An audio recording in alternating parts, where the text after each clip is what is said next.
Hello, my friends, and welcome back. PlayStation Live from E3 continues, and I'm joined by Jacob and Christian from IO Interactive, and Sid, my boss. I love it. From Sid Industries. Industries. We are here to talk about Hitman 2. Gentlemen, welcome to the program. Thank you. Thank you very much. Really good to have you guys here. I know you traveled far for this. Yes. Just for us and no one else. Precisely. Jacob, we have a lot to talk about. Yeah. Tell me a little bit about, let's dive right in. What was your core philosophy and the core goal with this next season of Hitman? Well, for me, it was very important that we kind of built on all the stuff we learned in the previous game, and then continue evolving that, continue with these immense hyper-detailed sandboxes where you have so much freedom to complete your mission the way you want it to. That's always the core of the Hitman DNA, player freedom, and like, make this your own mission. Yeah, and we have some footage here to show off today, so we're going to roll that now. So this is in Miami, right? Yeah, this is the Miami mission we're showing today. It's all centered around this endurance race event, and in this case, one of the targets is actually one of the race drivers. Right now, we're not seeing the race. We're seeing the guy on the pier because, as we normally do, right? Of course, we have the race cars as the centerpiece, or the center event. But we construct so many other scenes and things all surrounding this area. And this is the water side and kind of next to the racetrack we see here.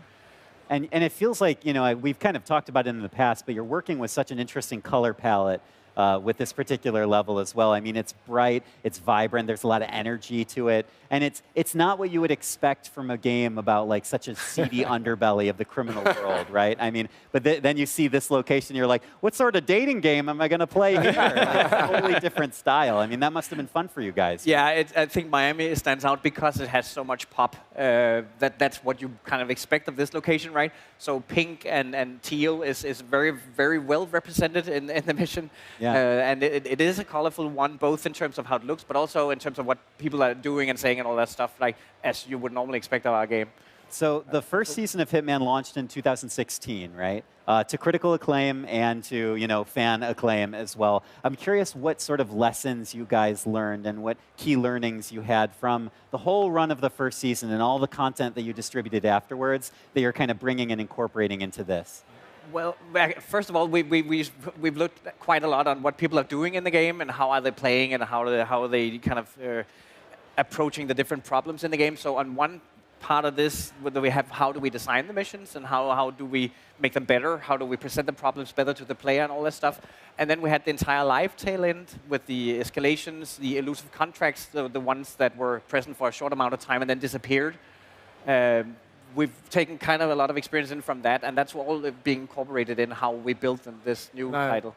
I also think just watching Hitman 2 coming into existence is also watching a team that has sort of come through building the entire previous Hitman game, where we were bringing back a formula that actually hadn't been in the game for almost a decade.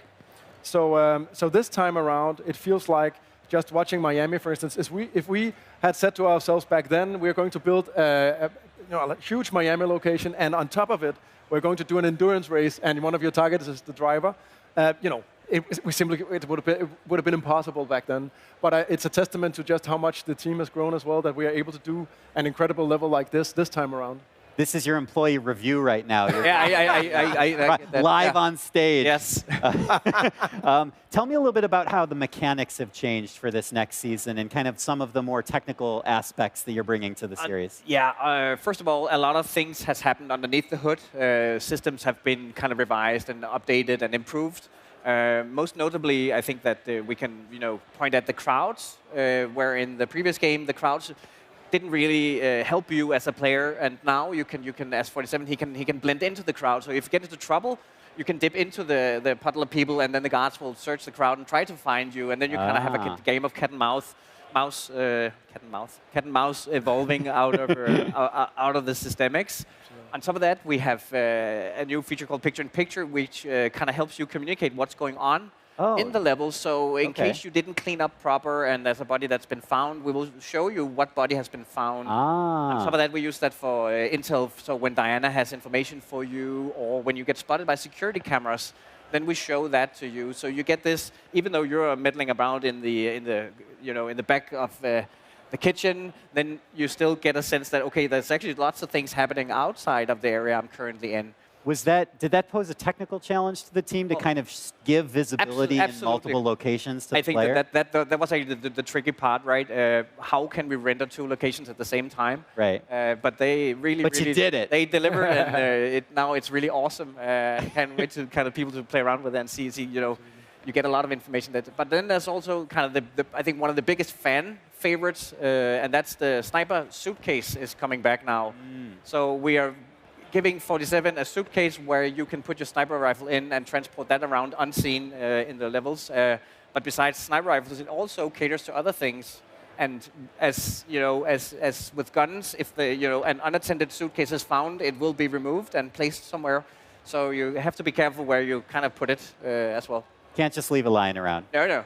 So Hitman is sort of the ultimate emergent game, right? There are so many things you can do. You can be so insanely creative in how you take out, your target. So I'm curious how you guys philosophically are approaching Hitman 2 in terms of, are you broadening the scope further still? Are you getting more sort of specific and zooming in? Tell me a little bit about your approach. Well, I think that first of all, when we think about these targets, right, then we give them a life, we give them something to do. They have tons of story that they want to tell, so you can kind of get to know them very, very well and how they fit with the backstory of the mission.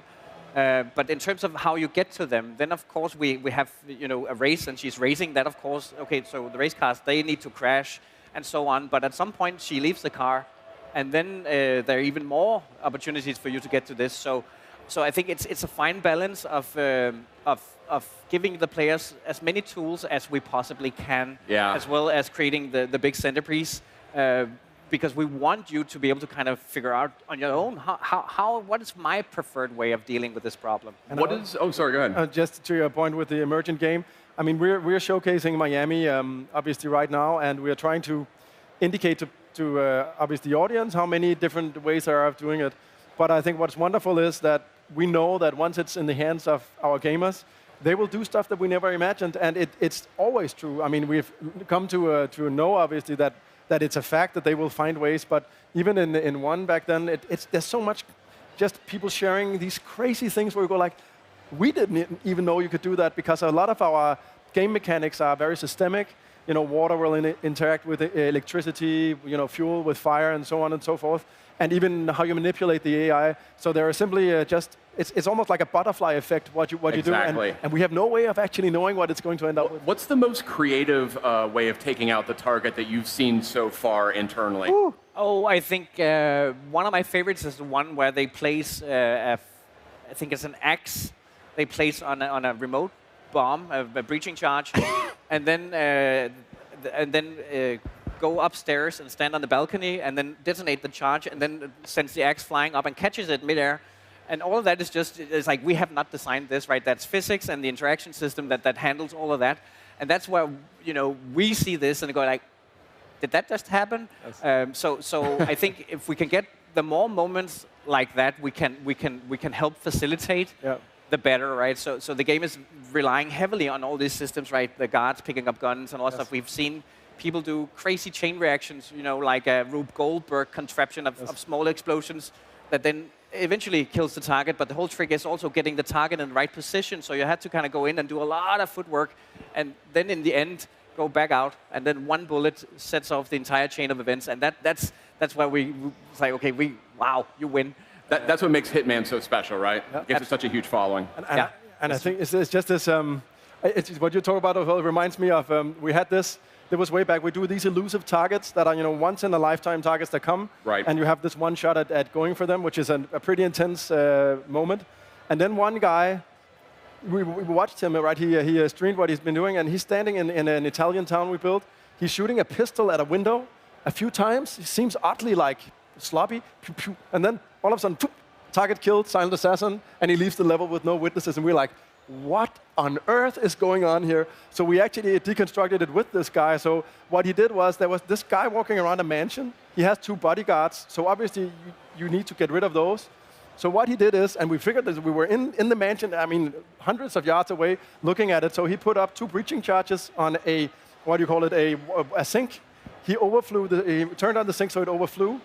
The two bodyguards notices this sink that's out of place. One of them takes one breaching charge and goes back to the safe depot with it. The other security guard takes the next one. And by this point in time, our sort of assassin over there in the tower knows it's time to strike. So what he has done is he's placed, as you talked about, a daisy chain of explosives that goes from the chimney up on the other floor and then down to the area with the sink. Unreal. Yeah. And he shoots a few times to hit that explosive, and then it goes, and then the target dies alone. Took them all out. Yes. Took them all out. And we were like, we couldn't even describe what that was. And I think Please give that player a medal. You should nail it. absolutely. Before I let you guys go, I think Hitman is going to be available to pre-order soon, if not now, right? Actually, the game is out November 13. And if you pre-order now, then you get access to the new game mode called Sniper Assassin, which is a sniper experience. And for the first time in the franchise, we also introduce a co-op game mode. So you can play Sniper Assassin with a friend. So co-op sniping. Very nice. Available Thank you so much, guys. So Jacob, Christian, Sid, Yeah. it's great having you guys to talk about Hitman, the next season of Hitman coming November, correct? Yeah, November 13th. 13th. Yes. Gentlemen, thank you for being on the program with us. Thank you for having So us. appreciate it, and thank you everyone for watching. We have much more coming up from PlayStation Live from E3. Stay with us. PlayStation